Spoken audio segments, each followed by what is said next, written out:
Dear viewers, আসসালামু আলাইকুম। তো আশা করি সকলেই ভালো আছেন। তো আপনারা যে ভিডিওর স্ক্রিনে যে মাছের পোনাগুলো দেখতে পাচ্ছেন, এটা হচ্ছে লাল তেলাপিয়া মাছের পোনা। এই মাছটা যেরকম দেখতে সৌন্দর্য, তেরকম এই মাছের চাহিদাও রয়েছে বাজারে প্রচুর। তো এই মাছটা বাজারে অনেক চড়া দামে বিক্রি হয় এবং এই মাছটা আপনারা একুরিয়ামে বা বায়োফ্লাক বা পুকুরেও চাষ করতে পারেন। তো আপনারা যারা এই মাছগুলো চাষ করতে চান বা চাষের জন্য আগ্রহী আছেন, তারা আমাদের সাথে যোগাযোগ করতে পারেন।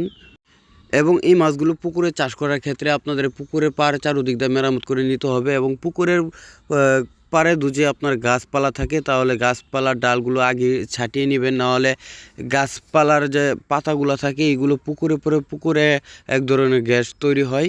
সেই গ্যাসের জন্য মাছের অনেক ক্ষতি হয়, মাছ মারা যায়, দেখবেন লেজ পচা ধরে বা কান্তার নিচে ঘা হয়।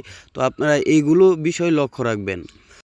তারপর হচ্ছে আপনার পোনার দিক। তো আপনার পোনা কিন্তু উন্নত মানের ভালো পোনা পুকুরে ছাড়তে হবে, কারণ অনেক সময় দেখা যায় কিছু কিছু পোনা আছে আপনার 4 থেকে 4.5 মাসে আপনারা বাজারজাত করা যায়।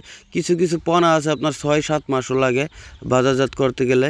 তো আপনারা এইগুলো পোনা ভালো বুট থেকে উৎপাদিত যে পোনাগুলো, ওইগুলো যদি আপনারা চাষাবাদ করেন তাহলে অল্প দিনে আপনারা বাজারজাত করতে পারবেন।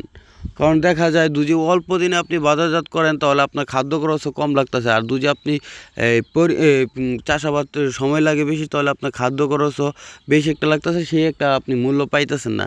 তো আপনি এই বিষয়গুলো লক্ষ্য রাখবেন যে অল্প দিনে চাষাবাদ করে আপনারা যে বাজারে বিক্রি করতে পারেন। তো এরকম ভালো জাতের পোনা সংগ্রহ করবেন এবং আমাদের ভিডিও দেওয়া স্ক্রিনের নাম্বারে যোগাযোগ করে আমাদের কাছ থেকে সকল ধরনের মাছের রেণু ও দানি পোনা ক্রয় করতে পারবেন। আমরা সারা বাংলাদেশে হোম ডেলিভারি দিয়ে থাকি এবং কি যারা আইসা আপনারা দেখে মাছের পোনা সংগ্রহ করতে চান, তো আপনারা আমাদের ঠিকানায় এসে আমাদের প্রতিষ্ঠান থেকে এসে দেখে মাছের পোনা সংগ্রহ করে নিয়ে যেতে পারবেন। সুবিধা আছে আমাদের কাছে।